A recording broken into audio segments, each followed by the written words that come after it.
At a time when faith is apparently marginalised from much public and, in many cases, academic discourse, the reality is that faith is intimately bound up with many of the things that we find ourselves concerned with, both in academic discussions and, of course, in the news and media.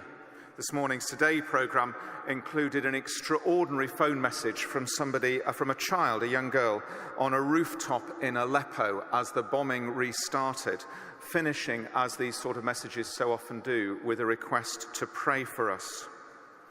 If you were here last night, you'll have heard my colleague Sarah Hills, who's chairing the panel in a moment, speaking of the morning of November the 15th as the day after, the day when my predecessor as leader of the cathedral community, Provost Howard, walked into the smouldering ruins of the old cathedral, which so many people have referred to over the last 24 hours, with these words, "Father, forgive," and a commitment to rebuild, not as a sign of revenge or retaliation, or as our first speaker today said, of defiance, but as an example of faith. 6 weeks later, he broadcast on Christmas Day from the ruins, speaking across the world service, saying, "Hard as it may be, we are seeking to banish all thoughts of revenge from our hearts and to commit ourselves beyond the days of this conflict to build a kinder, a gentler, a more Christ-child-like kind of world."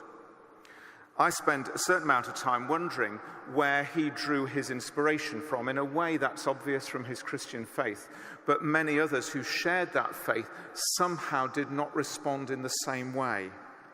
What was it that led Provost Howard to be able to respond in that open-handed, open-hearted sort of way?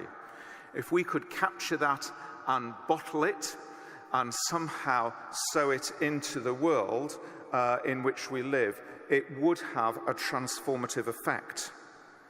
The title of this year's conference is The Ripple Effect, and we are keenly aware of the ripple effect of the history of this building and this city across the world.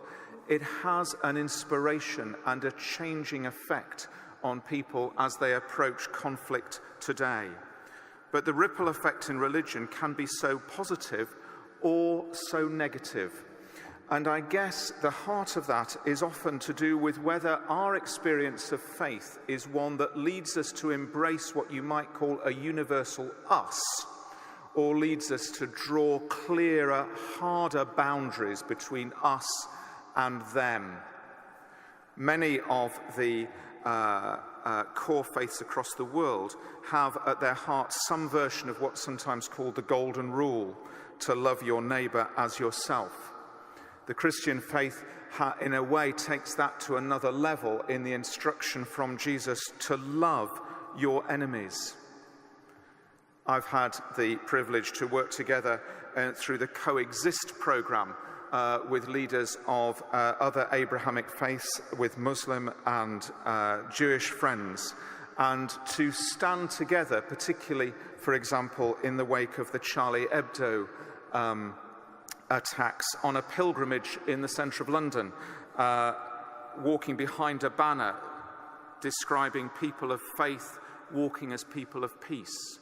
It was an example for me of the way that our faith traditions can draw us together in a common commitment to humanity. Faith can draw us together. It can give us common ground. And with my friend Julie, who's on the panel today, we worked together earlier this year to host an iftar here in the cathedral, welcoming in Muslim friends from across the Coventry Cathedral for the breaking of the fast at the end of one of the days in the midst of Ramadan. Actually, the longest day, I think. It was a very long wait for those prayers and the meal that accompanied them. But it was a precious occasion for us to build relationships and to speak to the wider world of the way that faith can draw people together as a contribution and an inspiration to others.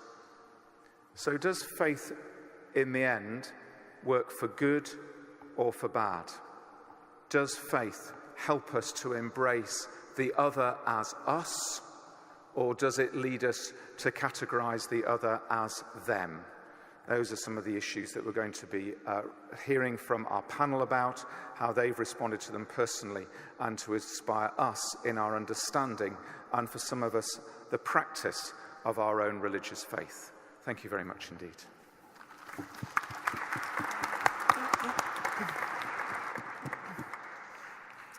Well, thank you very much, John, for that introduction to what we're going to be talking about in the next hour or so.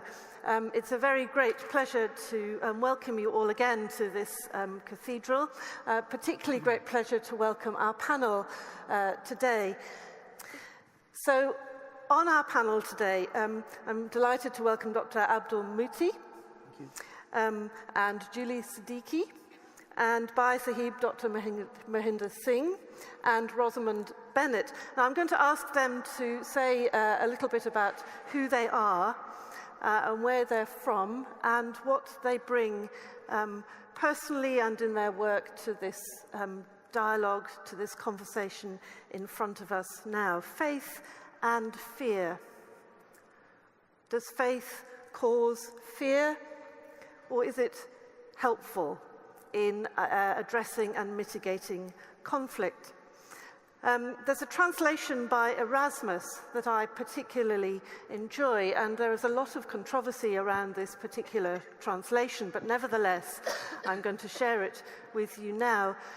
To the prologue to St. John's Gospel in the New Testament of the Bible, and usually this is translated as, "In the beginning was the Word." In the beginning was the Word. Erasmus translates this instead as, "In the beginning was the conversation." In the beginning was the conversation. I really like that, and I don't much mind whether that's academically provenly correct or not, because I think it frames what we're trying to do in this panel. In the beginning was the conversation between people of different faith traditions, people who are working for peace, people sitting in front of us now. And we're going to have about 5 minutes from each of our panelists, and then we'll open the discussion. And then we'll have some questions from the floor towards the end of the hour. And after that, I'm delighted to welcome Abdul Rahim Malik to come and sum up and summarize for us this discussion. So, Dr. Mu'ti. Thank you very much, and thank you very much, Coventry University, and so thank you very much for my very good friend, Professor Mike Hardy, who bring me here and also allow me to share with you my experience and also the activity of my organizations.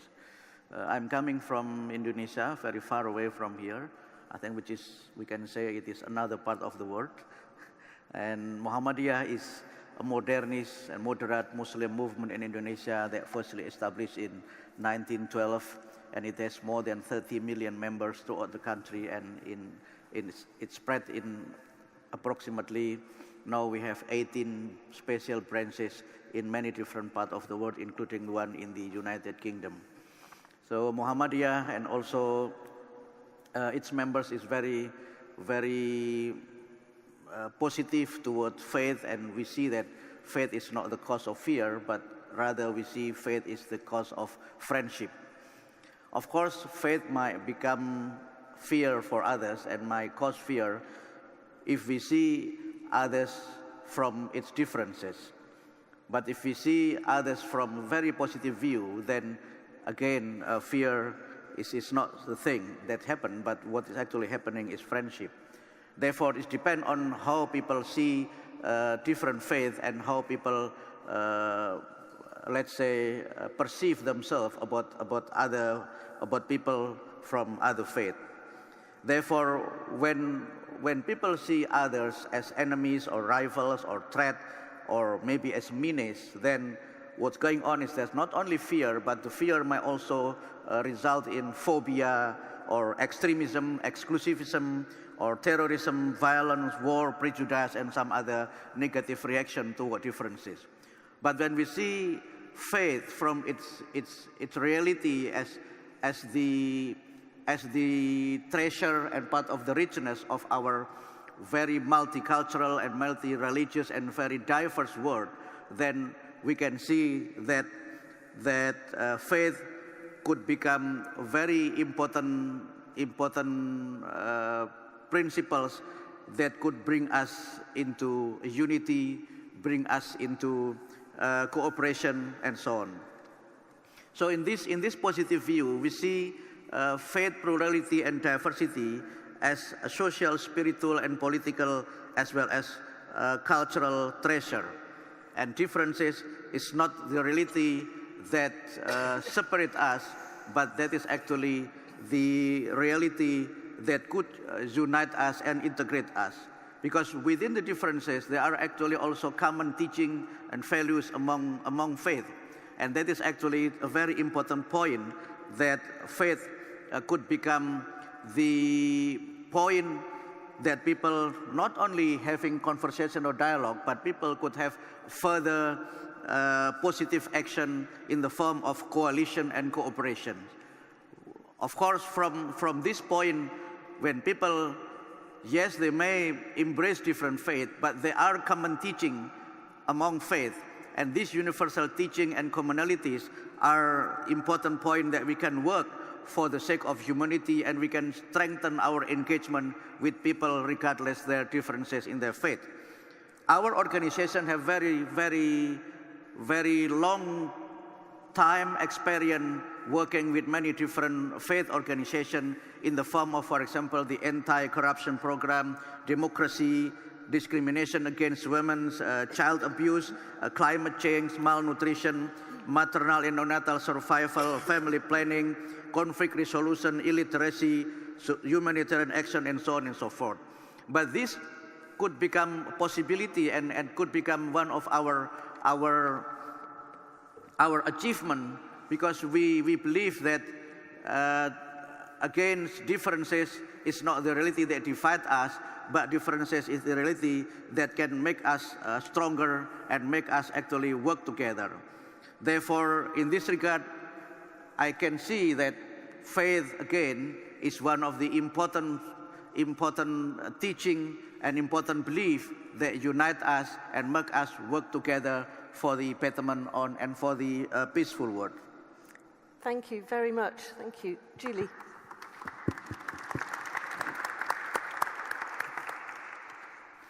Is this? Oh, yeah, good. Good morning, everyone. I'm very blocked up, but of course, coming to something like this becomes medicine in itself, so I'm hoping that I will feel healed from this amazing gathering of amazing people in a fantastic place. I just have to give a warning, really. I'm one of those annoyingly optimistic people, and people like me really can be very annoying at times. Having said that, even for somebody, the ever-optimist that I am, I'm even struggling with the bromance that seems to be developing between Donald Trump and Nigel Farage at the moment, and even for an optimist, those kind of images are becoming very difficult for me to cope with. I think in the times that we're living in, there's very difficult things happening here and, of course, all around the world. And it's sometimes much easier for us to get down and to feel negative and pessimistic, and to feel, as was mentioned earlier, that these challenges are too great for any of us to really do anything about. But I really do come from the camp of the Bob Marleys, where everything is going to be all right, and the John Lennons who give peace a chance, and genuinely feel that, you know, whatever happens, people like the kind of people that are in this room and outside of here really can make things better. But of course, we are living in a difficult age, terrible things happening around the world, and of course, I sit here as a Muslim, openly acknowledging that many of the things that are happening around the world that make us all feel very unhappy and very uncomfortable are done in so-called in the name of my faith. And this is something that if we don't name it and acknowledge it, then we're really doing nobody a service at all. This really is fear and faith at its worst. You know, the people that carry out some of the things that we're seeing around the world are deliberately creating fear amongst people and deliberately pitching people against each other. And we're seeing some of the worst examples of that in countries around the world. And of course, in the last couple of years, we've also seen this fear and hate of the other, that narrative generated in this country, and in our politics and in Europe. This idea that there's an other, and this idea that we're somehow, pitched against each other. And Dr. Rowan Williams said to me recently that amongst all of that kind of hatred and creating this fear and suspicion about other people, we lose our humanity. We lose a basic humanity for other people and almost forget the struggles that people are going through because we're too busy worrying about the fear that we have about them. And I have to recognize that my own faith is feared by many. Even if that is a misunderstanding of my faith, the fact remains that people feel fearful. And of course, it's very hurtful for me. It's very hurtful for any of us who feel that our faith or our way of life is misunderstood to such an extent that people actually feel fearful of a mosque being built in their street or a group of people moving into their area, that they then feel fearful. And it's the exact opposite, of course, of what we would hope would be the case. It's very sad to know that for many children, including my own, whether they be Muslim or not, but certainly for Muslim young people growing up in Britain, they've only ever known a narrative about their own faith post 9/11 through the lens of terrorism and extremism. And to be able to deal with that, and how do they internalize that and then deal with that in their everyday lives, these things are very tough for all of us and for all of them. It's sad to know that the harsh reality is that many people perhaps don't understand Islam and Muslims in any other way than what they see in the newspapers, or this fear that's been created by others without really knowing each other.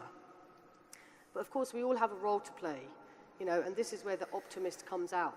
This is where the main part of me, and for people like us, has to kick in, and for us to realize that we need to do more, not less, and we need to build those friendships, not walls, and these things can become cliche, but we have to hold that very dear. We need to have the difficult conversations as well, and it's been touched upon briefly earlier, and I feel it's really important, for somebody like me, for example, who absolutely voted to remain, and when I saw the result come in the next day, I was in shock. I couldn't believe it. Why is that? That's because I'm surrounded by people that think like me.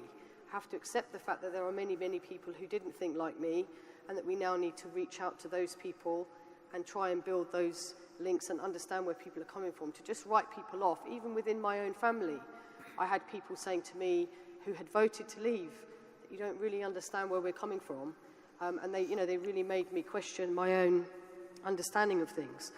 And we talk about interfaith dialogue and talking, and all of that is nice. I'm a great talker, as my husband would testify to.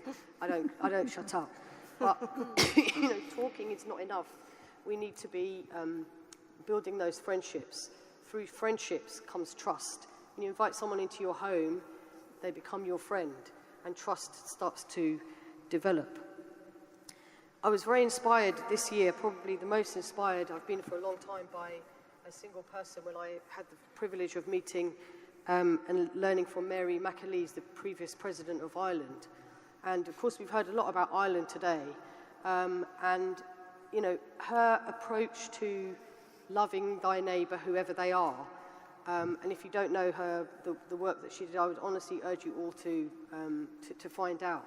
But she spoke a lot about the reaching out the hands of friendship. A lot of that was done through tea and cake at her house, but with people who other people would never speak to. But all of it was underpinned by faith, and this idea that really we need to reach out more, not less, and bring people in and develop those friendships. And something I heard recently from a Christian leader who said to me that you have to understand, and we all have to acknowledge, and as a Muslim I have to hear this and acknowledge it, that when we talk about anti-Muslim hatred in this country, and sometimes in a Christian setting, other Christians can turn around and say to their leader, to their vicar, to their priest, to their bishop, it's all very well for us to talk about that, but what's being done about the persecution of Christians in Muslim countries? These things can't just be dismissed. These are real things that people need to know, that we have compassion and that we can show that we're reaching out. This is the fear that people have, that whether I like it or not, this is what has been created and this is what needs to be dealt with. I'm just going to finish just in 1 minute by just commenting on, John mentioned earlier about the iftar that they had in the cathedral, and he kind of mentioned it in a very casual way, but actually it was a very powerful thing that he made happen. And John and I were on a leadership course together, and through that time have developed a friendship. And we met just at the earlier part of the year, a few weeks before Ramadan, and I gave him the challenge of, very casually saying, why don't you do an iftar at the cathedral? And he said, yes. I couldn't believe it. As if everyone could be that easy to persuade, it would be great. But he said yes because we have a friendship and a trust. He came back here, and of course the staff thought he was crazy. What are you talking about, John? It's only in a couple of weeks' time. We're never going to be able to make it happen. But of course they did make it happen. It was a brilliant event, but it was a very good example of trust and friendship, and how if you have that, you can basically do anything.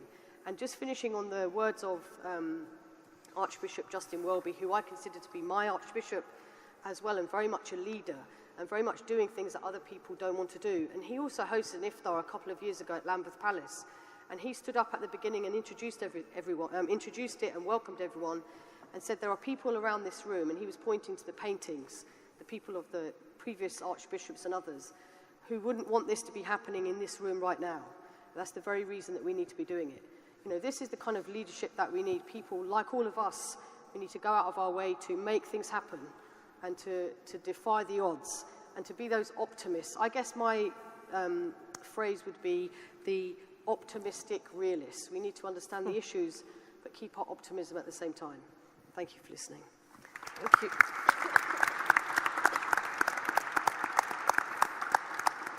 Thank you, Julie. Bhai Sahib, could I ask you to speak? Thank you very much indeed. I'm very humbled. First of all, we heard in the beginning was conversation. Conversation, debate, dialogue.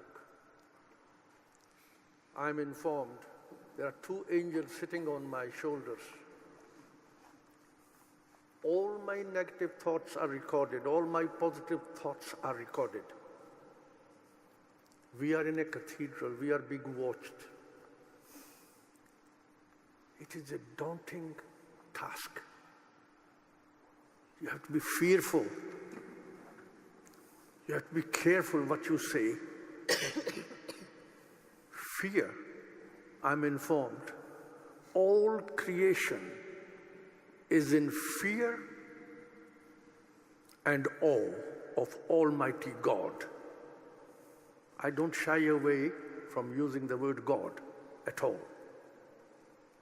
In fact, my religion is actually Dharam. Dharam. And Dharam, first and foremost, is responsibility. So, like Abrahamic faiths, the 3 Abrahamic faiths, there are about 5 Dharmic faiths. Sikh Dharam, Buddhist Dharam, Hindu Dharam, Jain Dharam, Zoroastrian Dharam. But what is emphasized within Dharam is responsibility, because responsibility is a precursor to rights. We are all fearful. We are fearful of the unknown. We are fearful of danger. Sometimes ignorance is also causing fear. But we should be fearless. That is what courage is all about. There are many faiths, but we need solidarity. We live in a global village, and there are challenging times. I was born in Africa. My name is Mohinder Singh. I live in Birmingham now. I'm a faith practitioner, chairman of many Nishkam organizations. I'm working with values and virtues. I'm passionate about values and virtues because we need good human beings, how do you nurture good human beings? You nurture good human beings through values and virtues. And faith is a good resource and repository of these values and virtues. In our faith, the Sikh, I am a Sikh, there's a principle of 5. Our body is made up of 5 elements. We have 5 senses. We have 5 fingers. And there are 5 basic virtues. The first one is compassion and forgiveness. The second one is accountability, truthfulness and transparency. Then there is contentment, submitting to God's will. Then the fourth one is humility. And the love is the fifth one, abundance of love. Loving God and loving creation. Those are the 5 virtues. But we are also informed, like a double-edged sword, we humans also have vices. And they are 5 also. You have lust at the top. You have revenge. There is a difference between revenge and greed, revenge and anger. The third one is greed, then attachment, superfluous attachment to things, and then there is arrogance, ego, edging God out. So we are bequeathed with intelligence. We have to reason out, which do we mobilize? Do we mobilize virtues and values? Do we mobilize vices? You mobilize values and virtues, you are a good human being. A citizen may not be a good human being, but a good human being will be a good citizen. Law does not inspire you to become good human beings. Only refrains you from violating the law. So religion or dharma is now translated into faith and sometimes into belief, and other times they would only talk about a belief. But faith really is trust, and trust is hope. No trust, no hope. No faith, no hope. In a global village, we have a shared responsibility.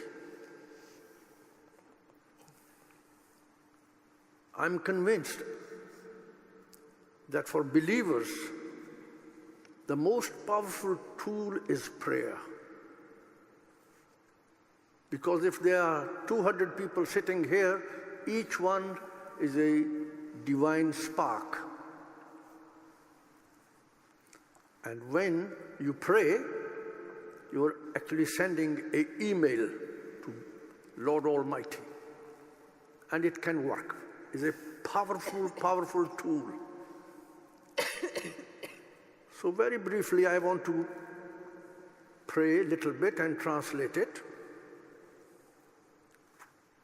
And this is attributed to our first guru, who lived from 1469 until 1530, Guru Nanak. Translations are a poor substitute of the original. At best, they dilute the meaning. At worst, they distort the meaning. So I'm translating. The whole world is suffering, engulfed in flames of many destructive forces. Primarily lust, revenge, greed, ego, and exploitation. We plead to you, God, through your mercy. Please protect and save us. No matter which door or sanctuary or place of worship we come from, take us into your fold and refuge. Pray, shelter, and protect us. That is the scenario, the global scenario. The whole world is on fire. And what are we supposed to do then? The 7.3 billion people, each one is unique. There are no two people alike. That is the infinity of nature. That's the divine infinity. So we have to respect diversity. There are no enemies. The whole of humanity is one family. And within a family, we have an agenda here. The government agenda is big society. I keep saying substitute the word family for society. It has different connotations altogether. As family members, one humanity, reporting to one creator, who is never tired of forgiving, we should be optimistic. We have in our faith something called Chardi Kala, ever ascending optimism. That's important. You must always be optimistic. There is no gloom and doom. Faith is trust and hope. So faith is all about trust. There's a lot of mistrust. Faith is all about real values and virtues, not abstract perceptions.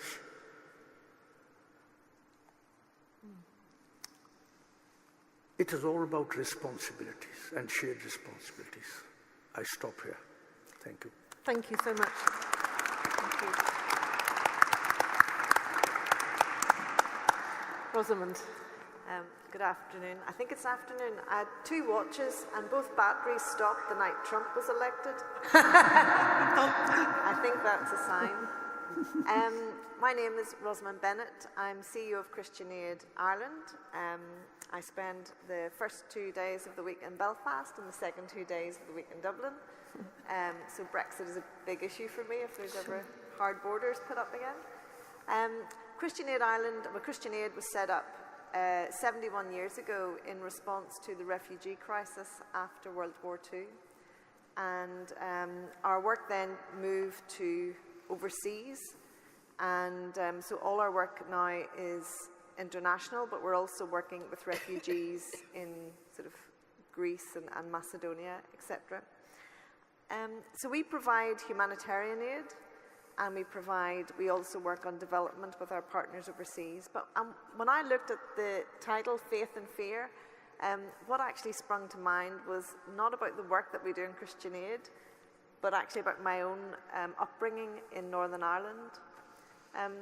I grew up in a country where your name said an awful lot about you. And if anyone asked you your name, they were immediately trying to decide whether you were Catholic or whether you were Protestant. And depending on where you were at the time, that was quite difficult an answer to give. And I remember one day my mum, I was playing out in the street, and this young fella came up to me and he said, "Are you a Protestant or a Catholic?" And I said, "I'm not entirely certain, I'm just going to go and find out." And because we were a Christian family, and my mother is from the south and my father from the north, and we didn't really talk in terms of one religion or the next. And when I spoke to my mum, she said, "If anyone ever asks you that again, you go and you say to them, 'I am a Christian.' That covers both Protestants and Catholics." And I went back out and I said, "I'm a Christian." And then I came in and my mum said, "Why are you not outside playing?" And I said, "I've got to think about this. I can't believe that Catholics are Christians too." And this completely blew my mind. And I thought, I am being brought up in a country where I've been told about this religious war. And we're all on the same side. We're all, believe in God. We're all Christians. And I really, really could not get over that. And even now, to this day, if you went to Northern Ireland and you said you were a Jew or a Muslim, they would say, but are you a Protestant Jew or a Catholic Muslim? You know, that is still the way a lot of thinking goes. And it's only as you grow up, it's only as I grew up that I realized that actually a lot of it comes from fear and from the unknown. And there are more walls now in Belfast since the peace agreement was signed than there were during the conflict. So it's not, while there may be peace in theory, in reality, people are still not mixing and mingling the way they should be. And when you have that distance, then that creates a big knowledge gap. And the distance comes from labeling, being able to label someone and put them into their box as one particular faith. Makes it much easier for people to kind of be able to live their lives. I've got you positioned in that box, under that label, and I can cope with that. But that knowledge gap just gets filled up with assumptions and prejudices, and based on hearsay, and also based on the media. Because the media, if you pick up a paper in Northern Ireland, it's either a paper belonging to the Catholic community or a paper belonging to the Protestant community, so you're only ever reading the same thing over and over again. And that, I think that lack of knowledge and not actually being able to speak or to listen to anyone from another faith creates a huge amount of fear. And I'm just back from Myanmar, where I was with people who had been internally displaced in Myanmar, and I was with Christians, with Muslims, and with Buddhists, all of whom have been displaced. And every community had great fear about the other community. But the most heartbreaking thing I heard, and this has really resonated with me, and I think about this woman a lot, was an elderly Muslim lady who, after I'd been speaking to everyone, came up to me afterwards and said, will you please send this message back for me? Which is, when you look at me, forget my identity. Don't think of me as a Muslim. Think of me as a human being. I'm really struggling and I need your help. And that would still bring me to tears. I find that the most powerful thing ever, because what is at the bottom of all this is really our values and our humanity that should really overcome our fear and faith. And one of the most inspirational people that I've ever met, or got to know really, was Gordon Wilson from Northern Ireland. And his faith was so strong, and it showed people that there is another way to react and to respond when tragedy happens. So in 1987, there was a 40-pound bomb went off at the Cenotaph on Remembrance Day in Enniskillen. And Marie Wilson and her father Gordon were in that bomb, and they were lying under the rubble, and Marie died, and she was holding her father's hand at the time.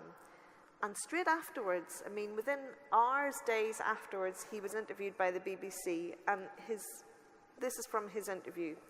He said, "Don't ask me, please, for a purpose. I don't have a purpose. I don't have an answer, but I know there has to be a plan. I have lost my daughter, and we shall miss her, but I bear no ill will.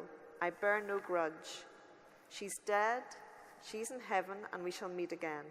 I will pray for these men tonight and every night."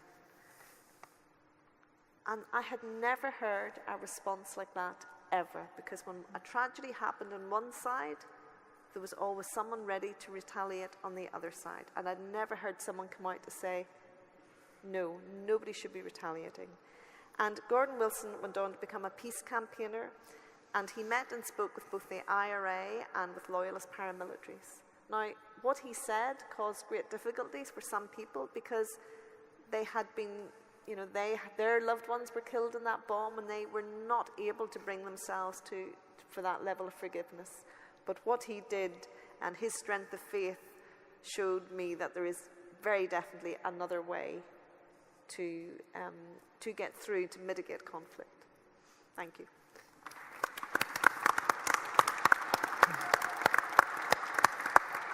Thank you very much, Rosamond. Gosh, a hugely rich and interesting reflections on our topic, faith and fear. I'm not quite sure where to start, really, so I'll start with a story of my own, just a very short story.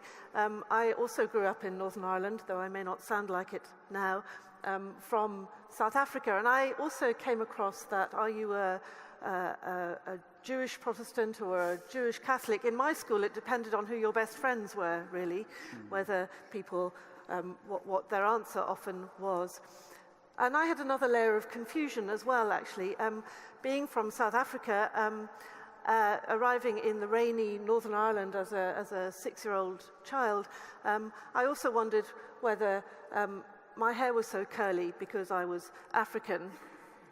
And that added another whole layer of actually fear in my friends, in the children in my class at school, because I expected to see somebody coming from Africa who was not white. And for a long time I thought my brownness had washed off in the rain.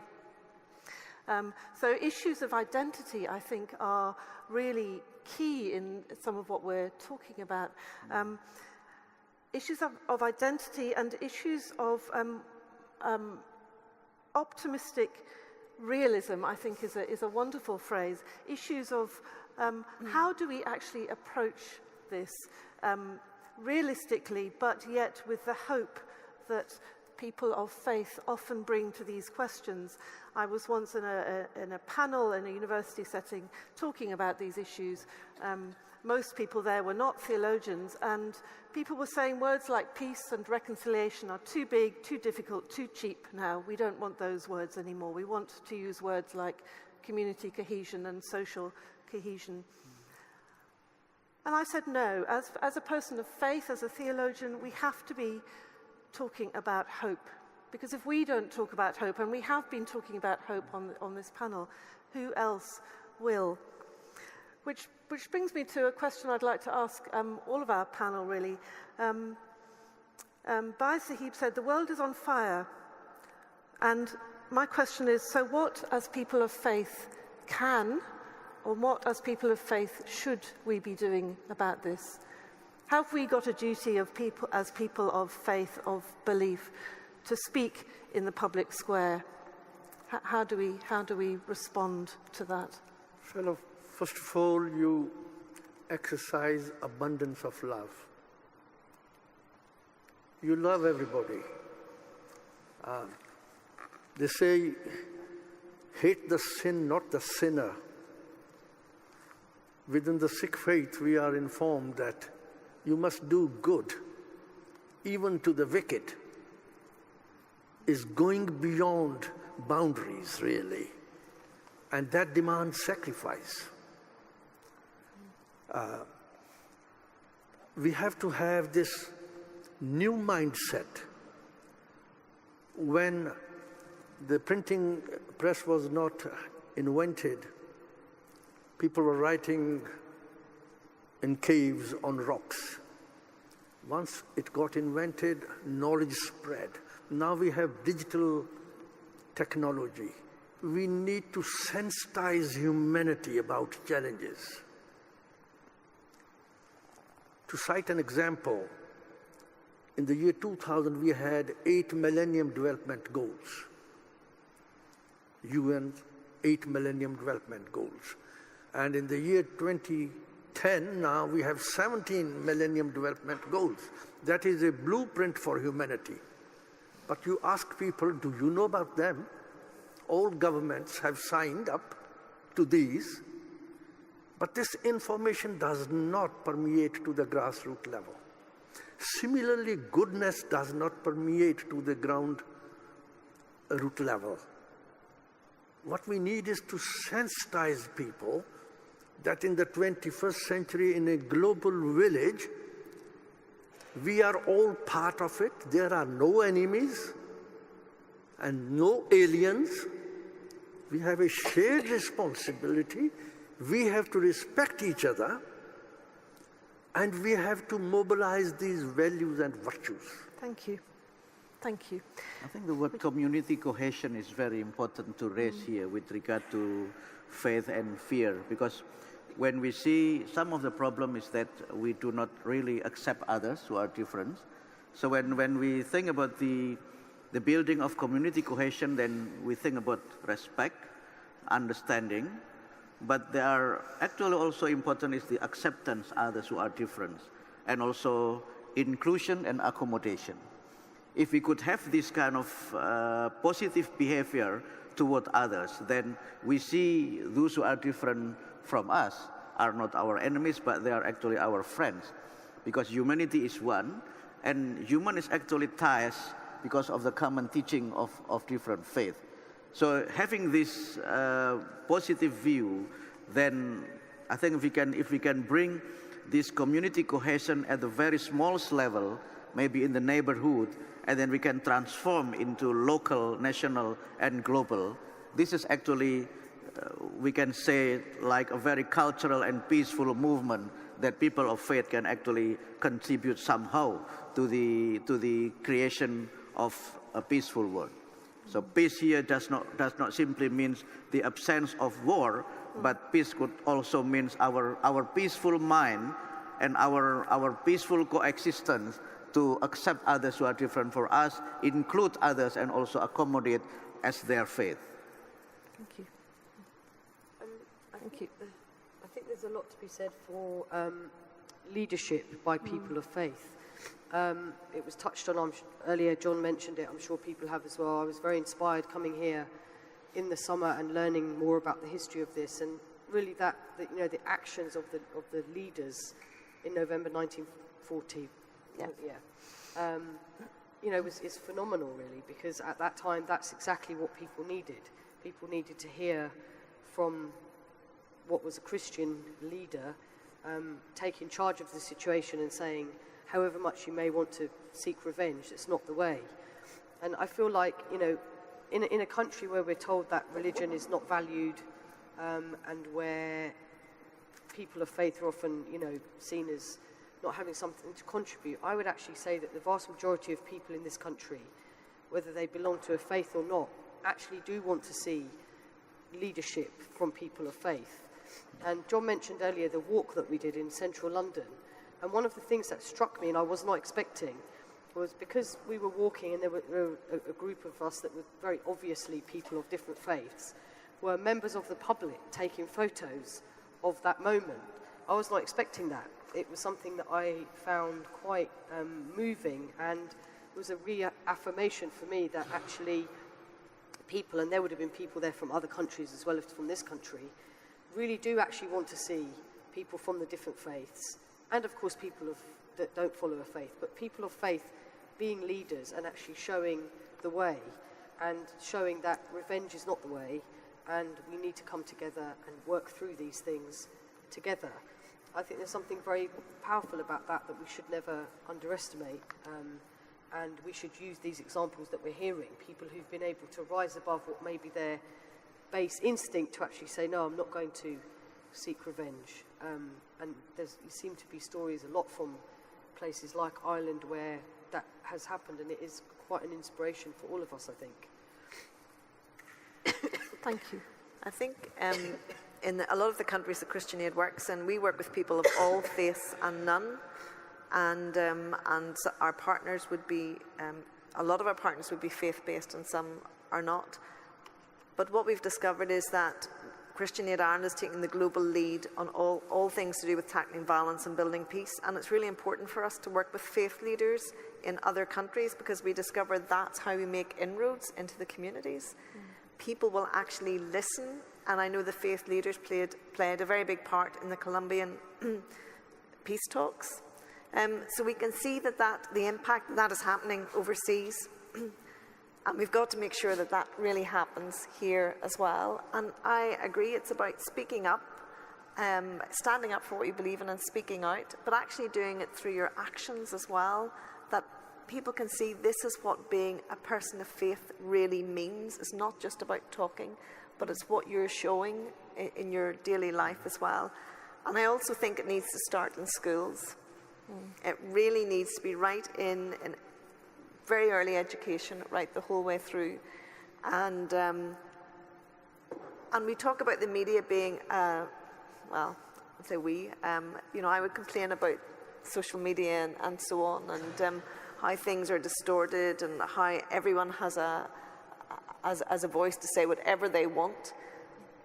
But I have got to admit that my 16-year-old son is going out with a girl from a very, very Republican area of Belfast because of social media.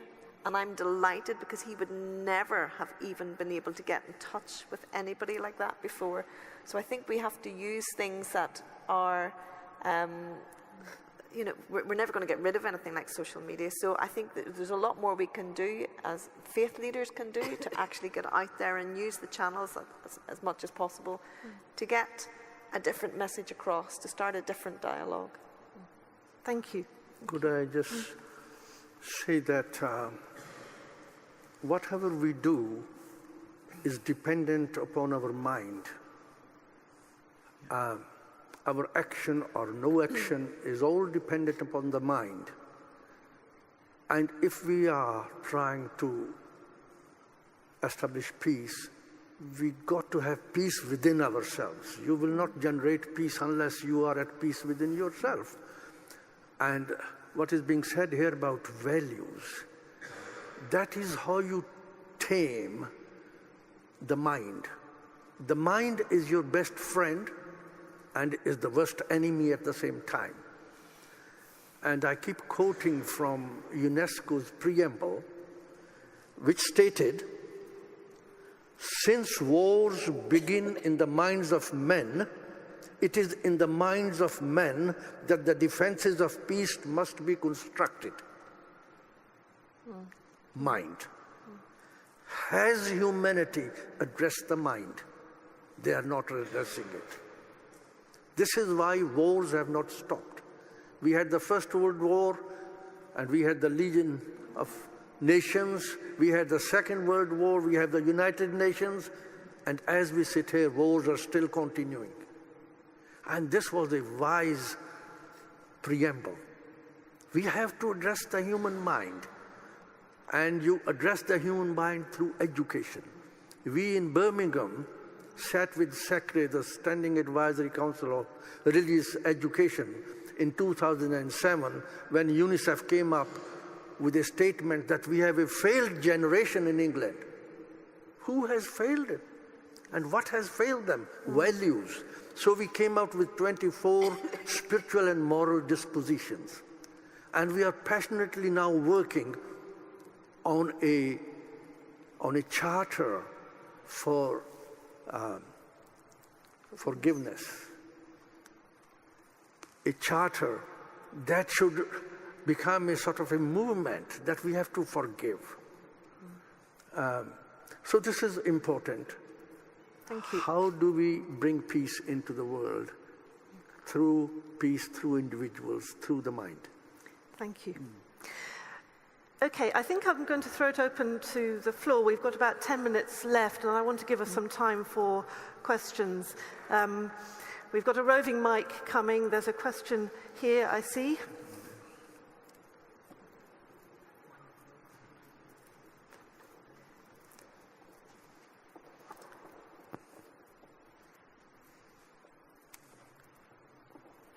If you could just say your name and... Thank you. I'm Andrew Ashdown. It's really a very brief message of hope. 2 years ago, I sat in a room, a large room, in Homs in Syria, with Christian and Muslim leaders, Christians of different denominations, Muslims of different Shia and Sunni, with government representatives, with rebel representatives, with ex-fighters. And together we shared in 2 hours of discussion on issues of conflict and trying to gain understanding and trying to work to a ceasefire in that city. At the end, I was asked to close the meeting, and I did so by requesting prayer. And we all stood in prayer, and I led a Christian prayer, and a Shia sheikh said a Muslim prayer. And as we were praying, the shells and the gunfire started up just a few blocks away, and the rebels started trying to aim at our hotel where we were meeting. 2 weeks later, one of the sheikhs at that meeting went to try and promote a ceasefire with some of the moderate rebel groups. And as soon as he arrived and sat down, he was shot through the head. Now, every single day in Syria, Christians and Muslim leaders are working together to try and work in reconciliation on the ground, to try and gain understanding, and to work for the internally displaced. And I think that's a really important message of hope in the midst of this brutal conflict. We need to be aware of that, and in fact, they're feeling unheard. And I hope the message here is heard, that that is happening. And I will make a naughty comment, but I think that the faith leaders in Syria represent everything that the people with whom the white helmets are embedded do not. And their voice needs to be heard, and I know that they would wish to share that message, that they're working together for peace, reconciliation, and justice in that land. Thank you. Thank you. So the importance of faith leaders working together across the different faiths, and that the fact that it is happening, and the hope that can bring. Thank you. Other questions? One over there. Hello, my name is Shelley Dean from Brehon Advisory. I'd like to share an experience with Father Alec Reid, who you may know was involved in the Northern Irish peace negotiations, and subsequently with the Basques and the Spanish and the Basques with ETA, the separatists in Spain. I was doing a research on negotiated peace agreements, factions, pacts, and the like, and I asked him what was his modus operandi for being a mediator in such convoluted, complicated cases. And every question I asked, his answer was love. As a political scientist, this was incredibly frustrating because I couldn't triangulate love. And I was very grateful for the time and everything else. It was brilliant, but it took me an incredibly long time to determine how one can distill a love policy approach to decision makers and negotiators going forward. So my question then is, how do we operationalize love in a political science approach, which sounds terrible, but the point I'm trying to get at is we need to make sure that we have an audience for what it is we're trying to do. How do you propose we approach that audience, and what suggestions might you have for those of us who are trying to give love legs? Thank you. Lovely phrase. How do we give love legs? Thank you. It's maybe controversial, but I would say bring more women to the table. Yep, so That is exactly where we see the greatest traction, where women are in amongst the faith. There may not be the faith leaders in the countries that we see, but if women are brought along as people of faith, definitely that love is shown. And I would say that no matter where you go, and people could be in situations of conflict, and if you say to someone in Northern Ireland, you know, if they're being derogatory about, say, all Catholics, and then they say, oh, but not so-and-so, because he's my neighbour, and I know him, and he's okay. And so that's the thing, it's if you get to know somebody, if you get to know them as a person, and show that love as a person, then that really does overcome a lot. But I would say get more women involved. Thank you. Love is not for the faint-hearted. A lot of youngsters come to me, they say, we are in love. So I say, give me another word for love. And they struggle. I say, there is no other word for love. The nearest word is sacrifice. No sacrifice, no love. In our morning prayer, we are informed, if you want to meet up with God, you will have to love God. But to love is to put your head on the palm, is to sacrifice. That is what love is all about. And there is this loving fear also. We have to fear God, we have to love God. We have to fear our parents, and we have to love them. So we have one word for this loving fear within our text. One word only, it's called Bhai. You have to fear and love at the same time. Loving fear. But love is all sacrifice. Thank you. I think we also need to continue to, if we think about Jo Cox, for example, I think it's probably not a day that's gone by since she was killed that I haven't thought about her and what she stood for. I didn't know her, I'd never met her, but she's been a great inspiration for me and I'm sure for many, just in the sense that she stood for values that we're talking about and was not shy to be herself. And, I think one of the tragedies of what's happened now in America and also here and elsewhere is that we can't seem to find politicians or public servants who we feel can be genuine and authentic. And going on to the topic of women, and I felt to myself, if there's one thing I needed to mention before I left, it's this. And so I've been led very nicely into it. Actually I feel as a Muslim woman, I'm probably part of a group that's the most misunderstood but the most talked about by everybody on the planet, from the Prime Minister to men and women, I guess, everywhere. And what's happened is that very conveniently Muslim women have become the scapegoat for the people that need our help and need to be saved.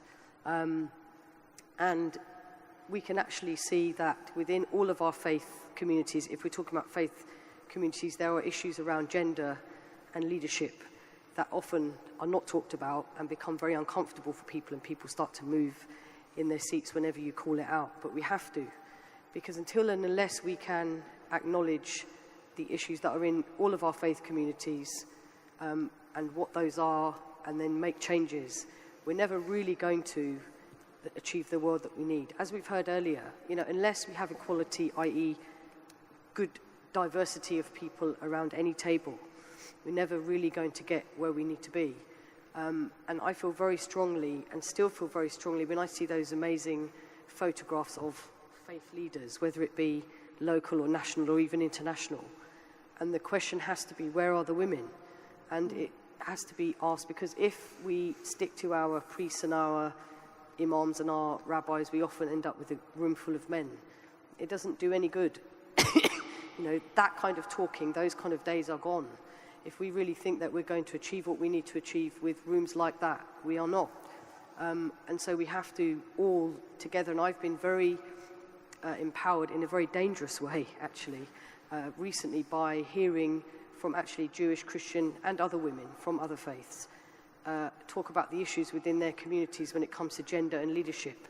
And those kind of conversations amongst women are very empowering and need to happen more and more, because I think through that we can find the voice that we need really to make these changes that we need on the ground, whether it be in our communities or around the world.